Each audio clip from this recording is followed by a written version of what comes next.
Sa gitna ng madilim na gabi, habang ang mga kuliglig ay tila nagbabantay at ang hangin ay may dalang amoy ng sinunog na dahon, may marahang tunog na nagmumula sa isang kubong nakatago sa likod ng kawayanan. Tulog ang buong baryo, pero may ilaw na kumikislap mula sa loob, parang kandilang pilit na lumalaban sa hangin. Sa bawat pagliyab nito, may aninong gumagalaw, tila humihinga. At doon, sa gitna ng maliit na mesa, may isang lumang litrato ng isang dalagang nakabarot saya. Ang mga mata niya ay hindi nakatingin sa kamera, kundi parang nakatingin sa sinumang titingin dito. Habang patay-sindi ang ilaw mula sa kandila, may boses na bumubulong. Mababa. Paos. Parang inuusal ang pangalan ng isang babae. Tila ba may inaakit o may isinisumpa? Sa lugar na iyon nakatira si Mateo, isang binatang albularyo na halos lahat ng tao ay nilalayuan. Hindi dahil may nagawa siyang mali, kundi dahil minana niya ang trabahong kinatatakutan ng marami. Anak siya ng isang kilalang manggamot, at sa kabila ng kahirapan nila, may mga mata sa baryong laging nakatingin sa kanya na parang siya mismo ang kamatayan. Sa tuwing dadaan siya sa kalsada, may bata na biglang tatahimik, may matandang mag-aantanda, at may nanay na hihilahin ang anak papalayo. Sanay siya sa mga tingin na may takot at pagdududa. Pero sa harap niya, lagi siyang nakayukong parang may dalang bigat na hindi niya napili. Araw-araw, pakiramdam niya ay may kung anong kumakain sa katahimikan niya. Pero kahit pinili niyang mag-isa, may isa pa ring taong hindi siya iiwasan, si Liro, kababata niya, at kabaligtaran ng buhay niya.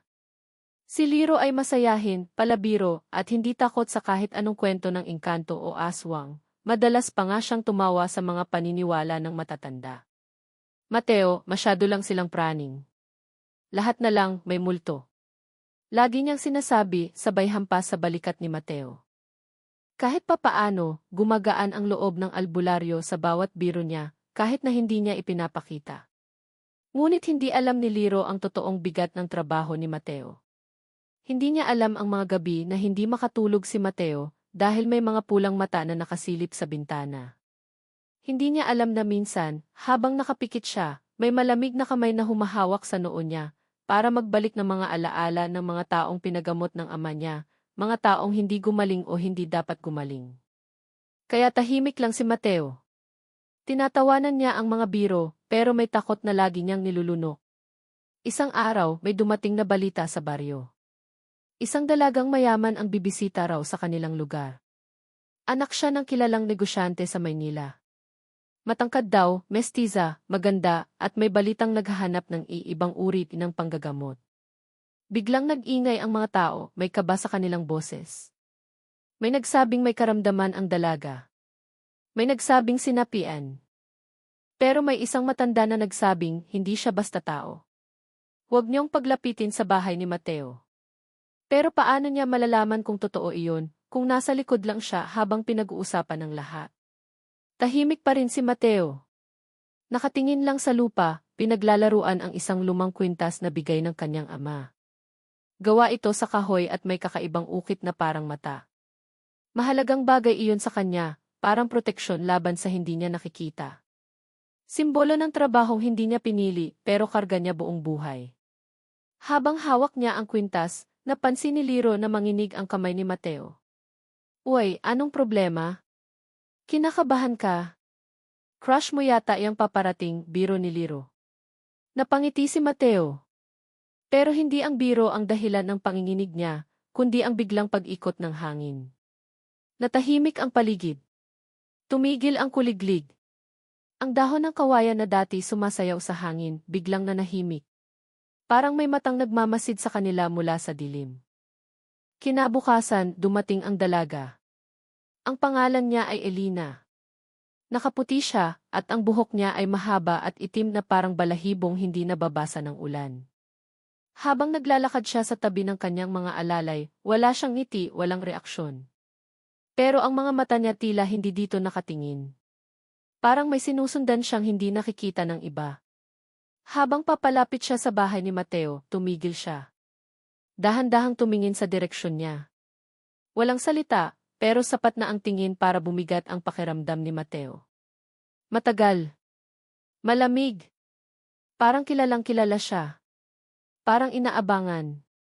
At doon, sa gitna ng katahimikan, napansin ni Elina ang kwintas ni Mateo. Hindi sa liig niya, kundi sa bulsa niyang bahagyang nakausli. Ang mga mata ng dalaga ay nagbago, naging mas matalim, mas malalim. Parang hindi tao ang tumitingin. Parang gutom. At bago siya muling tumingin sa ibang direksyon, napansin ni Mateo ang paggalaw ng labi ng dalaga. Walang boses, pero malinaw na salita, akin yan. Kung ikaw ang binulungan ng ganoon, makakatulog ka pa ba ngayong gabi? Hindi mawaglit sa isip ni Mateo ang tingin ni Elina. Kahit na dumating lang siya bilang pasyente, pakiramdam ni Mateo ay parang siya ang sinusuri, parang siya pa ang may sakit. Akin yan. Paulit-ulit na bumabalik ang malamig na bulong sa isip niya. Hindi niya alam kung bakit iyon ang una niyang naalala pagkagising kinabukasan, pero ramdam niya ang bigat. Para bang may humihila sa kanya pabalik sa isang alaala na pilit niyang tinatakasan.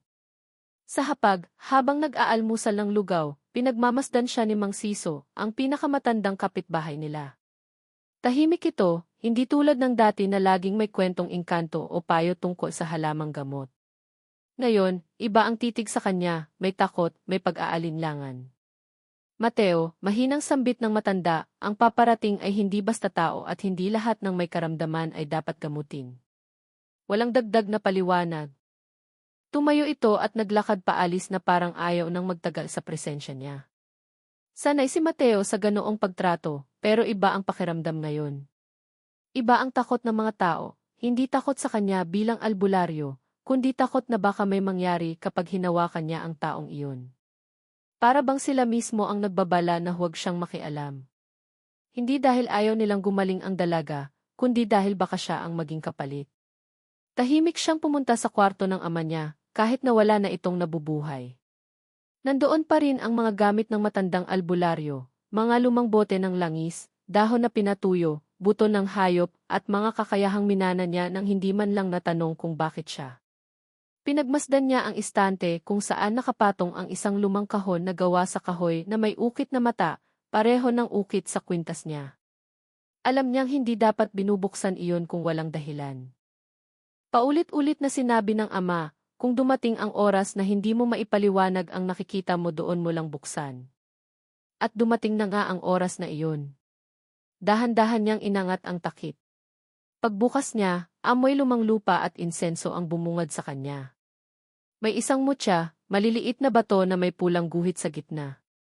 Makintab, parang may buhay. Nang hawakan niya ito, biglang may malamig na hangin na dumaan sa batok niya. Kasabay nito, may boses. Hindi katulad kanina, hindi galing sa labas. Galing sa loob, diretsong pumapasok sa isip niya. Hindi lahat ng may karamdaman gagamutin mo. Napakapit siya sa mesa, halos mabitiwan ang mutya. Hindi iyon boses ng ama niya, hindi rin boses na kilala niya. Parang boses ng isang babaeng inuusal sa hangin pero luma, mahina at pagod. Kasabay ng boses, may lumitaw na alaala, nakahandusay ang isang babae sa harap ng ama niya, humihingi ng tulong para sa anak. Ngunit ang mukha ng batang iyon parang doble ang mata, at ang katawa ay kumikislot na parang hindi tao. Hindi niya nakita ang kabuuan, pero sapat ang alaala para malaman, may nilabanan ang ama noon. At hindi iyon gumaling kundi na itago lang. Bago niya maunawaan ang lahat, kumatok si Liro. Mateo! Dinala na sa bahay mo ang dalaga.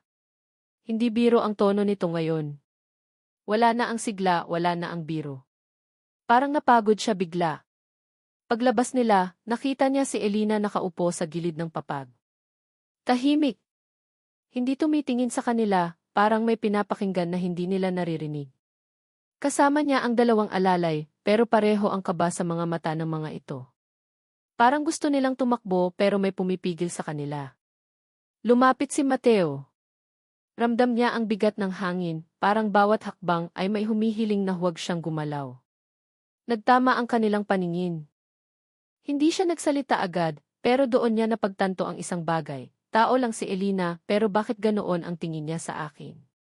Hindi tingin ng tulong, hindi tingin na nagmamakaawa. Tingin ng may alam. Tingin ng may inaalala. Tulungan mo po siya, sabi ng isang alalay, nanginginig ang boses. May sumpa raw. Hindi namin maintindihan gabi-gabi, tumitindi ang pag-iba niya. Hindi pa man siya lumalapit, bigla siyang nagsalita si Elina, hindi tinitingnan ang sinuman, pero bawat salita ay parang tinusok ang sikmura ni Mateo. Hindi ako may sakit. May humahabol sa akin. Nanlamig ang lahat. Walang nagsalita. Ni si Liro ay hindi makapagbiro. Ilang sandali pa bago muling nagtanong si Mateo, mahina pero buo ang salita, sino?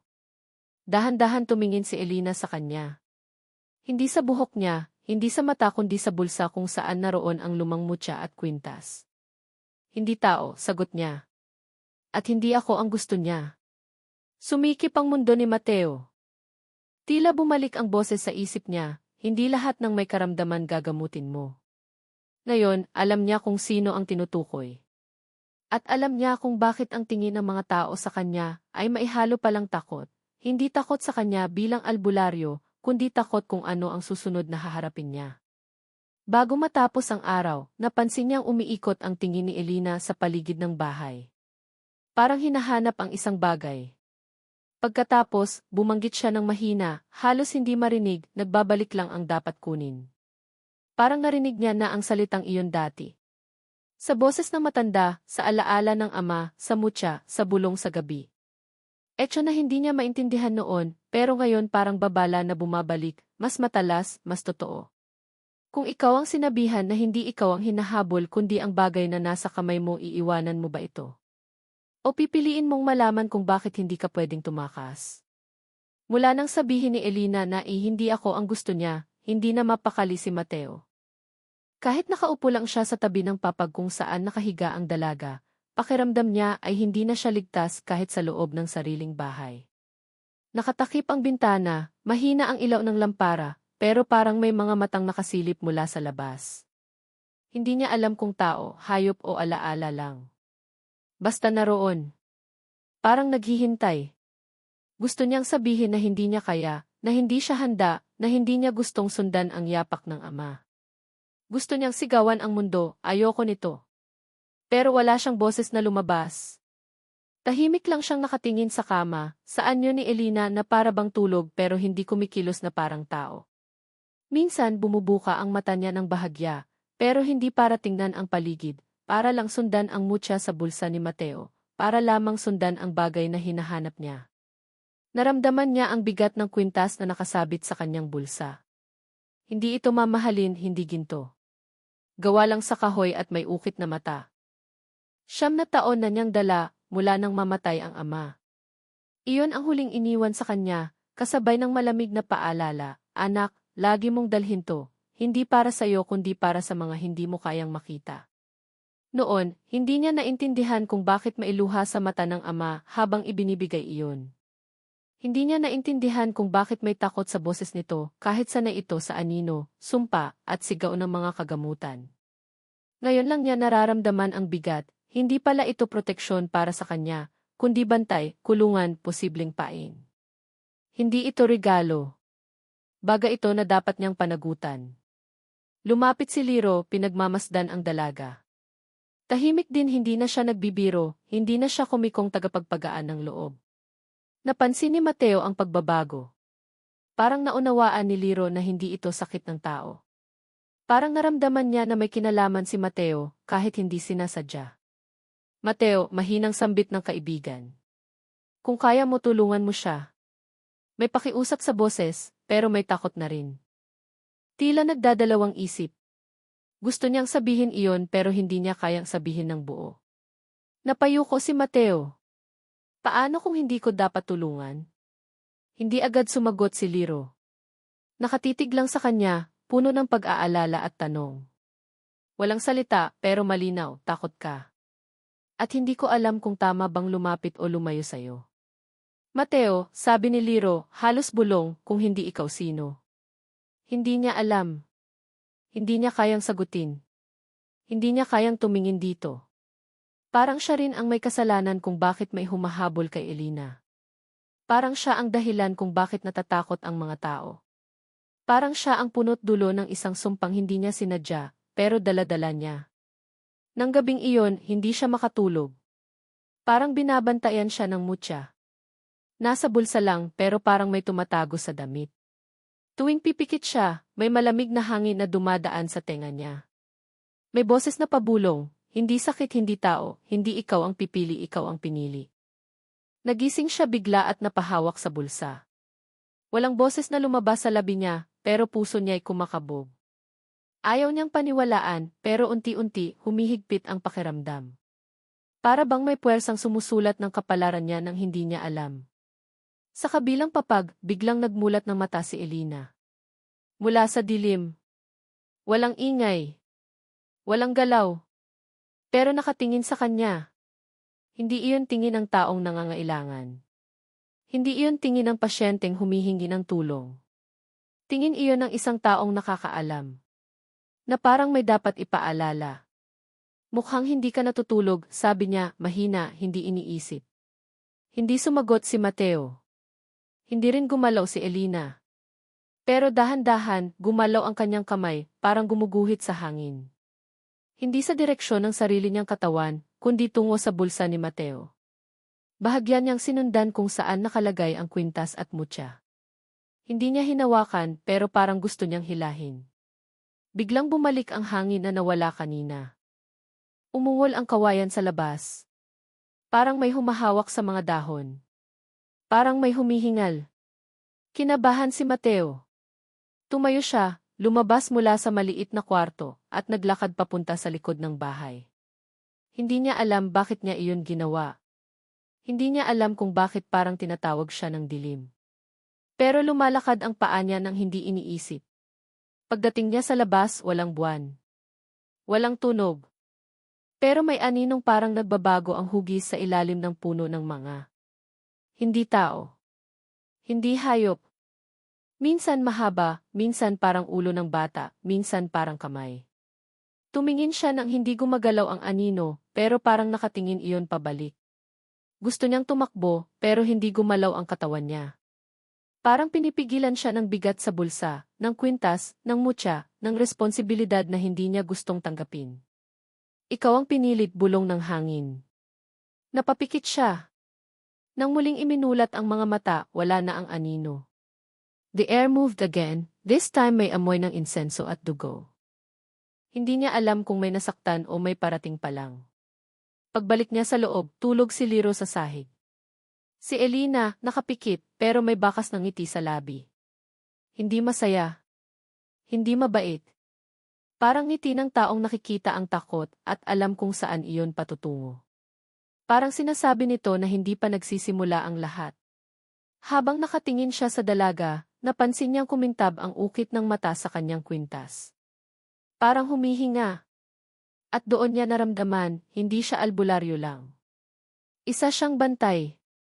Pero hindi malinaw kung sino ang binabantayan niya o kung siya mismo ang bantay ng isang nilalang na hindi dapat kumawala.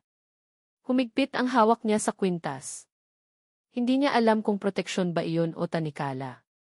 At sa unang pagkakataon, naisip niya, paano kung ang sumpa ay hindi para sa kanila, kundi sa akin? Sa dilim ng gabing iyon, hindi sigaw ang nagpatayo ng balahibo ni Mateo, kundi katahimikan. Yung katahimikan na parang may nag-aabang sa susunod niyang desisyon. Sino ba talaga ang kailangan niyang iligtas? At sino ba ang dapat niyang katakutan kung hindi niya nakilala ang sarili niyang papel? Simula ng gabing nakita ni Mateo ang anino sa ilalim ng puno, hindi na naging tahimik ang bahay. Kahit walang taong kumikilos, may tunog ng paggasgas sa sahig, parang kuko na kumakayod.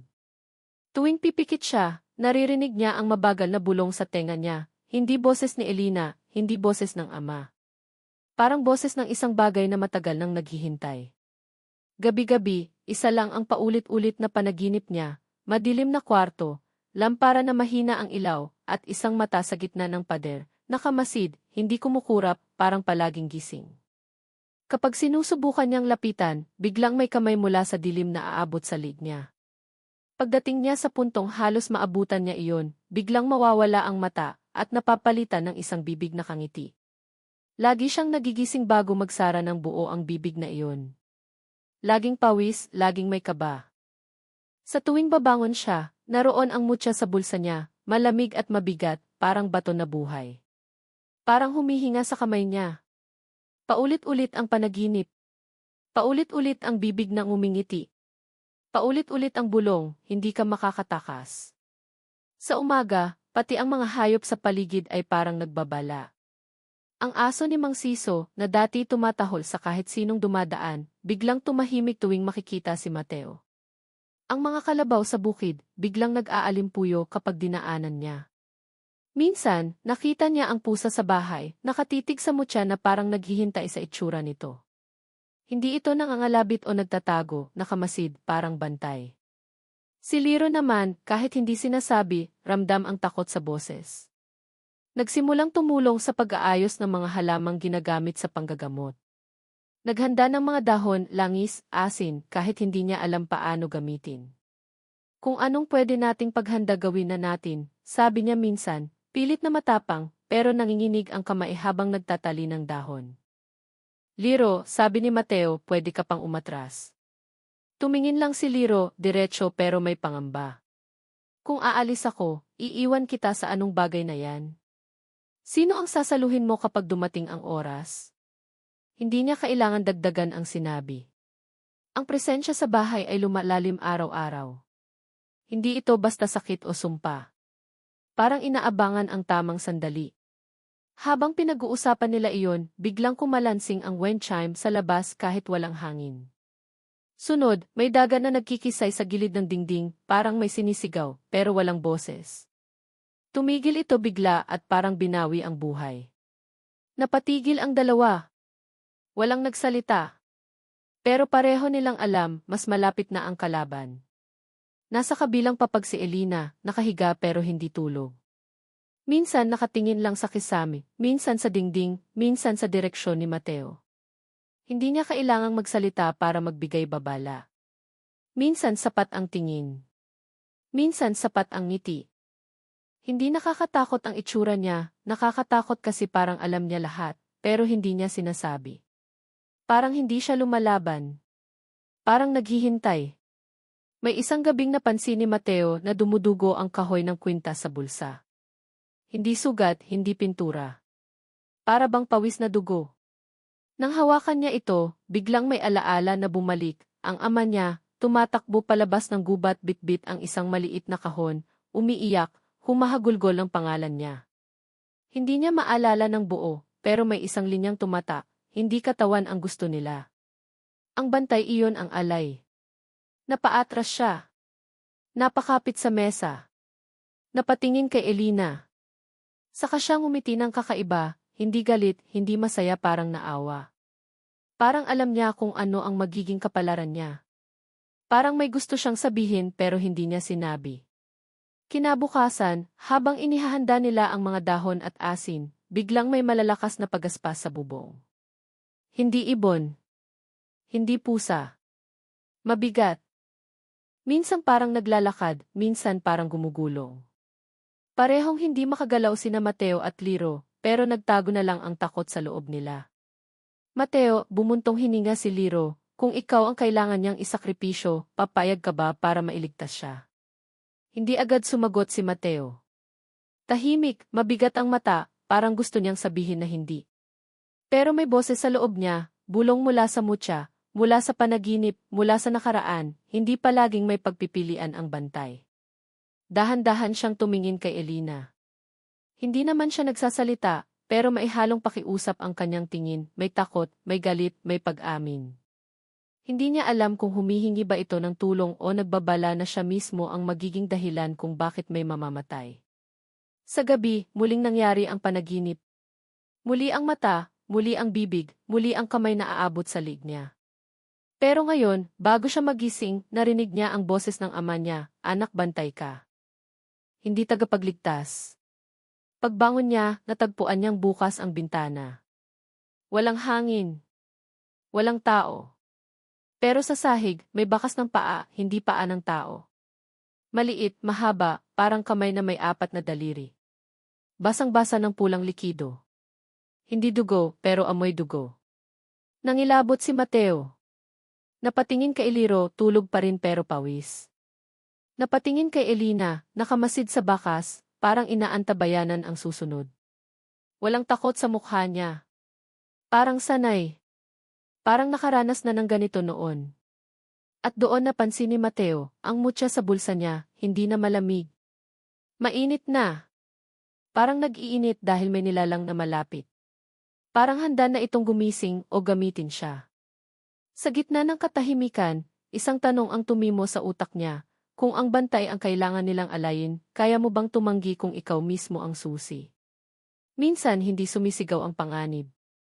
Minsan tumitingin lang ito, naghihintay ng oras kung kailan gugustuhin mong lumaban, kahit hindi mo alam kung para kanino. Hindi na naging normal ang mga araw pagkatapos ng bakas ng kipaa sa sahig. Kahit araw, ramdam ang presensya. Parang may nakatayo sa bawat sulok. Parang may nakasunod sa bawat galaw ni Mateo. Hindi na rin makapagbiro si Liro, mas madalas na lang siyang nakayuko, nag-iingat sa bawat ingay, at laging nakatingin sa pintuan na parang may paparating. Si Elina naman, mas tahimik, pero mas matalim tumingin, mas may alam kaysa dati. Ang mutya sa bulsa ni Mateo, hindi na lamang mainit. Paminsan-minsan, may pulang guhit na lumilitaw dito, parang ugat. Kapag hawak niya ito, parang humihingi ng buhay, parang may hinihinging kapalit. Isang umaga, habang nag-aayos sila ng mga halamang gamot, napansin ni Mateo na hindi lumalapit si Liro sa mutya. Kahit na dati, siya pa ang unang humahawak at nagtataka. Ngayon, umiiwas. Hindi siya nagsasalita, pero malinaw sa tingin niya, alam niya kung ano iyon. Alam niya at pilit niya iyong itinatago. Liro, tawag ni Mateo, mababa ang boses. May alam ka ba? Nagulat si Liro, pero nagbingi-bingihan, kumuha lang ng dahon at ipinagpatuloy ang ginagawa. Wala, trabaho lang to, baka sakaling makatulong. Hindi ako nagbibiro, sagot ni Mateo. May alam ka ba tungkol dito? Dahan-dahan niyang inilabas ang mutya. Biglang namutla si Liro. Hindi dahil sa init ng mutya, kundi sa itsura nito. Ang pulang guhit ay lumawak, halos parang mata na ang hugis. Tago mo, utos ni Liro, hindi pakiusap, kutob. Mateo hindi agad sumunod. Bakit? Bago makasagot si Liro, biglang nagsalita si Elina mula sa papag, hindi tumitingin sa kanila, pero malinaw ang boses, hindi mo dapat itanong sa kanya. Matagal na niyang alam. Parang yelo ang hangin. Natigilan si Mateo. Dahan-dahang lumingon si Liro kay Elina, parang gusto niya itong patahimikin, pero huli na. Mabilis na bumalik ang tingin ni Mateo sa kaibigan. Ano nang ibig sabihin? Humigpit ang panga ni Liro. Hindi makatingin kay Mateo. Hindi makasagot. Bakit ngayon mo lang sinabi, sigaw ni Mateo, halos mabasag ang tinig. Liro, kaibigan kita. Hindi agad nagsalita si Liro. Nagpakawala lang ng buntong hininga na parang matagal na niyang tinatago. Mateo, alam ko mula pa nung namatay ang tatay mo. Yung mutya hindi proteksyon. Nilunok niya ang sarili niyang takot. Pain yan. At ikaw ang pain. Parang tumigil ang mundo ni Mateo. Hindi makagalaw. Hindi makahinga. Pain. Siya ang pain. Para saan? Sino ang pinapahuli? Bumalik sa isip niya ang alaala, ang ama, tumatakbo, umiiyak, bitbit ang kahon. Hindi para itago ang bagay kundi para itago ang pinagsisilbihan nito. Nagpanggap ka, mahina pero mabigat ang boses ni Mateo. Bakit mo ko iniwan sa ganito? Bakit hindi mo sinabi? May luha sa gilid ng mata ni Liro. Akala ko kung hindi ko sasabihin baka hindi mangyari. Baka hindi mo maramdaman. Baka hindi ko makita kung paano ka kukunin. Bago pa makasagot si Mateo, biglang may malakas na kalabog sa bubong. Hindi tulad kanina, mas mabigat, parang nagmamarka ng teritoryo, parang nag-aangkin. Sunod, may mga kaluskos sa labas, hindi pa unti-unti, kundi sabay-sabay na parang naglalakad ang maraming paa o kamay. Lumapit si Mateo sa bintana. Hindi dapat, pero para siyang hinihila. Nakita niya ang mga anino, hindi tao, hindi hayop. Mahahaba, marurupok, gumagapang sa lupa na parang nagmamadali. Biglang humawak si Elina sa papag, tumayo nang hindi tumitingin. Dumating na sila. Sino? Tanong ni Liro, nanginginig. Hindi tao, sagot ni Elina. Hindi ako ang gusto nila. Alam niyo na kung sino. Napatingin sila kay Mateo. Habang sinasabi iyon, biglang sumakit ang bulsa ni Mateo. Kinuha niya ang mutya, umiinit ng parang nagbabaga. Biglang nagbago ang kulay. Mula pula, naging itim. Mula guhit, naging simbolo. Parang mata nakatingin sa kanila. At sa kauna-unahang pagkakataon, narinig nila ang boses ng hindi bulong, hindi panaginip diretso, malinaw, parang galing sa mutya mismo, ibinigay ka para bantayan. At kapag oras na ikaw ang alay. Ngayon bumalik ang linya mula sa alaala ng ama. Hindi katawan ang gusto nila. Ang bantay iyon ang alay. Mas malalim. Mas totoo. Mas mabigat. Biglang may malakas na sigaw sa labas, hindi tao, hindi hayop, parang uhaw sa dugo. Sunod, may kaluskos na mabilis na lumapit sa pinto, parang gustong buksan, parang gustong pumasok. Muntik nang bumigay ang kahoy. Mateo, nanginginig ang kamay na paatras. Hindi niya alam kung dapat niyang itapon ang mutya o dapat niya itong yakapin. Habang hawak niya ito, mas lalo siyang sinasaktan, pero parang mas lalo siyang nagiging mahalaga sa mga nilalang sa dilim. Mateo, pagod at pakiusap ang boses ni Liro. Patawad. Hindi alam ni Mateo kung dahil saan ang paghingi ng tawad, dahil itinago niya ang katotohanan, o dahil hindi na siya maililigtas. At sa gitna ng kaguluhan, hindi takot ang nasa mukha ni Elina, kundi pag-unawa. Parang matagal na niyang alam kung ano talaga si Mateo. Parang matagal na niyang alam na hindi siya pasyente, kundi saksi. At bago tuluyang mabasag ang pinto, bago tuluyang lumabas ang nilalang sa labas, sumikip ang hininga ni Mateo, at ang mutya, tumibok. Hindi puso. Hindi bato. Para bang buhay. At muling bumalik ang tanong na hindi makawala, kung ikaw ang alay, kaya mo bang tanggapin kahit hindi ka pinili? Muntik nang mabasag ang pinto sa lakas ng pag-uga. Bawat hampas ay parang pukpok sa dibdib ni Mateo. Bawat kaluskos ng mga kuko sa kahoy ay parang pakiusap na huwag niyang harapin ang katotohanan. Si Liro, nakatayo sa tabi niya, nanginginig pero hindi umaatras. Si Elina, nakatingin lang sa pinto na tila alam na ang magiging kapalit. Mateo, bulong ni Liro, hindi na nagtatago. Kung may oras pa para tumakas, bigla siyang tumigil. Mula sa labas, may boses na dumaan sa hangin, hindi boses ng isang nilalang, kundi parang boses ng maraming taong nagsasalita sabay-sabay. Tulad ng libo-libong patay na ibon na sabay nagbulong sa dingding. Ibigay ang bantay. Hindi katawan ang hinahanap. Hindi ang karne. Kundi ang papel. Ang tungkulin. Ang pinili. Bumukas ang pinto sa pang-atake, hindi tuluyan, pero sapat para masilip ang isang mahaba at payat na braso, parang nabuo sa usok at pighati. Ang mga daliri nito ay mahahaba at puno ng itim na balat na parang sunog. Umalis sandali, parang nagmamasid, pero alam nilang babalik ito. At hindi mag-isa. No choice. Hindi na tanong kung lalaban o hindi, kundi kung sino ang mawawala. Hinugot ni Mateo ang mutya. Umiinit ito, kumikirot sa palad, para bang nangangagat, nagsusunog. Dumudugo ang kamay niya pero hindi niya mabitawan. Hindi niya alam kung dahil kailangan niya iyon o dahil hindi na niya kayang pakawalan ang kapalaran. Mateo, sabi ni Liro, humahawak sa braso niya. Kung may kailangan gawin, sabihin mo. Tumulong ako. Kahit anong kapalit. Umiling si Mateo. Kinagat ang labi. Gusto niyang sabihin na hindi na kailangan. Gusto niyang sabihin na sapat na ang pagkakaibigan nila.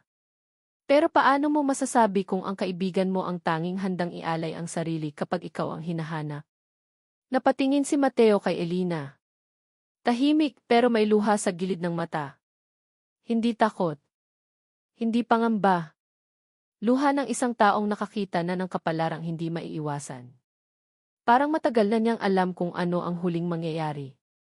Lumapit si Elina sa pintuan, hawak ang hininga at dahan-dahang nagsalita. Kung hindi ka kakainin ng mga nilalang sa labas, kakainin ka ng mutya. Tumingin siya sa mata ni Mateo, hindi nanginginig pero puno ng habag. Hindi ka dapat protektahan ng bagay na iyan. Ikaw ang magbabayad para mabuhay kami. Mas lumakas ang hampas sa pinto. Parang nag-aapoy sa labas. Parang naglulunoy sa dugo. Isa pang boses, mas malinaw. Alay, alay, alay. Nagpupumiglas ang mutya. Bumabakat sa balat niya. Parang pumapasok sa laman. Parang gustong maging parte ng katawan niya. Maging mata niya. Maging boses niya. Maging buhay niya. Hindi niya kayang bitawan, pero may isang taong kayang agawin iyon. Biglang hinawakan ni Liro ang kamay niya ng buong lakas. Mateo! Bitawan mo! At bago niya maawat, kinuha ni Liro ang mutya mula sa kamay niya. Sumigaw si Mateo, hindi dahil sa sugat, kundi dahil alam niya ang kabayaran. Umiinit ang mutya sa kamay ni Liro, parang apoy. Parang buhay na pumapasok sa laman. Parang kamatayan na nagngangalit. Liro, huwag! Mas mabuti na ako, sabi ni Liro, nangingiti pero mailuha, kaysa ikaw ang mawala. At sa mga sandaling iyon, pumasok ang dilim. Ang braso mula sa pinto, sumungkit bigla, hindi si Mateo kundi si Liro. Para bang alam ng dilim ang bagong bantay. Para bang ang mutya ang nagpasa ng kapalaran. Hindi, sigaw ni Mateo, hinabol ang braso. Nahawakan niya ang kamay ni Liro saglit. Saglit lang. Sapat para makita ang mga mata ni Liro, puno ng takot pero may kaunting tapang. Puno ng pakiusap pero may konting pagpapatawad. Parang gusto niyang humingi ng tawad, ngunit mas gusto niyang paalalahanan si Mateo na huwag siyang sisihin. Bago siya tuluyang hilahin, may mahina siyang bulong. Kahit hindi pinili minsan kailangan. At nawala siya sa dilim. Umatras ang dilim. Tumigil ang pag-uga. Wala na ang kaluskos. Wala na ang mga anino. Tahimik ulit ang bahay pero hindi ito kaligtasan. Para itong huling hininga bago magsimula ang panibagong sumpa. Nakahawak si Mateo sa sahig, nanginginig, hindi dahil sa takot, kundi dahil sa bigat ng pagkawala. Nakatitig siya sa kamay niya, duguan, walang mutya, walang kabayaran kundi ang pagkakaibang hindi na maibabalik. At doon niya napansin nasa sahig, pornilyo ng dugo at usok, naiwan ang mutya. Pero hindi na mutya. Parang naging mata. Bukas. Nakatingin sa kanya. Hindi na pula, hindi na itim. Kundi kulay abo, parang patay na laman. At sa gitna ng katahimikan, narinig niya banggit muli ang boses, pero hindi mula sa mutya. Ngayon galing sa loob niya. Bantay ka pa rin. Dahan-dahan siyang tumingin kay Elina, umaagos ang luha sa pisngi niya. Gaze moment. Ngayon hindi takot ang nakikita niya sa mata ng dalaga kundi pagkilala. Parang sinasabi nitong hindi pa tapos. Hindi pa ito ang kabayaran. Mas mahina, pero mas matalim, nagsalita si Elina, hindi sila kumuha ng alay. Kumuha lang sila ng kapalit. At doon, sa huling iglap ng gabing iyon, naramdaman ni Mateo, hindi sila natalo ang dilim. Hindi rin sila nanalo. May kapalit ang alay. At ang kapalit ay hindi umiiyak. Hindi humihingi ng tulong. At maaaring babalik. Hindi bilang kaibigan. Kundi bilang bantay na hindi tao. Tahimik ang baryo matapos ang nangyari. Parang wala talagang dumaan na dilim, walang dugo sa kalsada, walang bakas ng anino, walang boses na nagmumula sa ilalim ng lupa. Kung may dumaan man na kamatayan, tinangay niya ang sarili niyang ebidensya. Pero sa loob ng bahay ni Mateo, naroon pa rin ang sugat ng gabi. Ang sahig ay may bakas ng pagkakahila, parang kinayod ng mga kuko. Ang hangin ay may amoy ng sinunog na insenso at malamig na pawis. At sa gitna nito, nanatili si Mateo, nakaluhod, tahimik, hindi umiiyak. Hindi dahil hindi niya kaya kundi dahil parang wala na siyang luha. Umaga na nang alisin ni Elina ang kumot niyang nakabalot pa rin sa balikat. Hindi siya lumapit agad kay Mateo. Hindi rin siya nagsalita. Tumabi lang siya sa may pintuan, parang hindi sigurado kung dapat ba siyang magsimula ng usapan. Hindi rin niya alam kung may karapatan siyang sabihin ang kahit ano. Siya ang dapat gamutin, pero siya ang nakaalam ng lahat. Siya ang nagdala ng babala, pero hindi niya iyon pinigil. Paano ka magsisimula ng paghingi ng tawad, kung hindi mo alam kung kanino ka dapat humingi? Mateo, mahina niyang sambit, hindi sigurado. Hindi tumingin si Mateo. Pero gumalaw ang kamay niya, parang hinahanap ang mutya na hindi na dapat hawakan ng kahit sino. Naroon ito sa sahig, nangingintab pero hindi buhay. Parang mata pa rin pero hindi na humihinga. Parang patay. Parang nakapikit kahit bukas. Hindi mo kasalanan ang nangyari, dagdag ni Elina, mas malinaw ngayon. Dahan-dahan tumingin si Mateo sa kanya. Hindi galit. Hindi pagsisi. Pero may bigat na mas mahirap dalhin kaysa puot. Kung hindi mo sinabi, mahinang boses niya, baka hindi siya nagdesisyon. Hindi tanong. Hindi akusasyon. Isang katotohanang hindi na mababago. Umiling si Elina. Kung hindi mo nalaman ikaw ang kinuha. Hindi mo dapat kalaban ang sarili mo dahil may pumili para sa'yo. Tumingin siya sa sahig. Hindi ko rin kayang pigilan ang mangyayari. Napapikit si Mateo. Hindi dahil galit siya, kundi dahil alam niyang hindi lahat ng kapalaran ay mailaban. Ang iba, dumarating lang. At may mga kaibigang mamimili para sa atin, kahit nais nating tayo ang magdesisyon. Hindi dahil mas matalino sila, o mas malakas kundi dahil handa silang mawala para manatili tayo. Lumabas si Mateo nang hindi na nagsalita.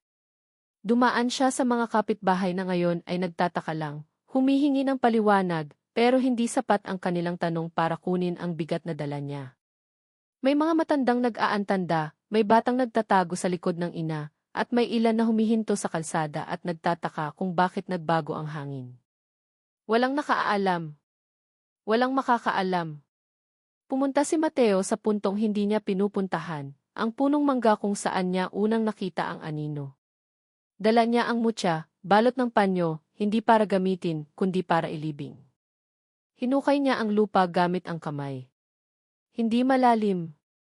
Sapat lang para maitago ito, sapat lang para hindi na makita. Bago niya ibaba ang mutya, pinamasdan niya itong mabuti. Ang dating pulang guhit na nagpapahiwatig ng pighati nagbago. Hindi na pula. Hindi na itim. Ngayon, kulay abo, parang abo ng ritual na natapos na. Hindi na ito nagbabanta. Pero hindi rin ito nagpapatawad. Ibinaba niya ito sa hukay. Tinakpan ng lupa. Hindi bilang proteksyon. Hindi bilang alay. Kundi bilang libing. Isang bagay na dapat nang pahingahin. Habang tumatakip siya ng lupa, may naalala siyang linyang matagal nang bumabalik sa isip niya. Boses ng ama, noong maliit pa siya at hindi niya naunawaan kung bakit palaging mailuha sa mata nito tuwing nagsasagawa ng gamutan. Anak, bantay ka. Hindi tagapagligtas. Ngayon, iba ang ibig sabihin. Noong una, akala niya ibig sabihin ay hindi niya kayang iligtas ang lahat. Ngayon, alam niya, ang bantay, minsan hindi lumalaban para sa iba. Minsan nagbabantay para hindi sila mawasak. Hindi para magtanggol kundi para magdala ng bigat na hindi nila dapat dalhin. Pagbalik niya sa bahay, naroon si Elina, nakaupo, naghihinay-hinay sa paglapit. Parang natatakot na baka hindi siya tanggapin. Pero hindi na kailangan ng paliwanag. Hindi na kailangan ng tanong. Umupo si Mateo sa kabilang dulo ng papag. Walang salita. Pero sapat ang katahimikan. Sa sahig, naiwan ang basag na parte ng kwintas ng ama niya. Kinuha niya ito. Pinagmasdan. Ang ukit na mata hindi na kasing linaw. Parang niluman ng oras. Hindi na tinig ng babala. Hindi na matang nagmamasid. Parang mata ng taong pagod pero payapa. Dinukot niya sa bulsa ang maliit na tali. Ginawa niya itong armband, hindi kwintas. Hindi bilang panangga, kundi bilang paalala. Hindi niya ito inilagay sa liig na parang tanikala. Sa pulso niya, isang bigat na kaya niyang dalhin. Hindi ko alam kung tapos na, wika niya, halos pabulong. Tumingin si Elina sa kanya. Walang sumpang natatapos agad. Tumango si Mateo. Hindi siya lumaban sa katotohanang iyon. Pero sa unang pagkakataon, hindi siya natakot. Kung may babalik man, kung may kapalit man, hindi na siya bata. Hindi niya kailangang maging sakripisyo. Hindi niya kailangang maging tagapagligtas. Bantay siya. Pero bantay na marunong pumili. Habang lumulubog ang araw, tahimik ang paligid. Wala nang sigaw. Wala nang kaluskos. Pero may bigat pa rin sa hangin, hindi banta kundi alaala. At doon, sa huling liwanag, nanahimik si Mateo sa isang tanong na hindi sasagutin ng sinuman, tapos na ba talaga ang sumpa? O baka nagsisimula pa lang?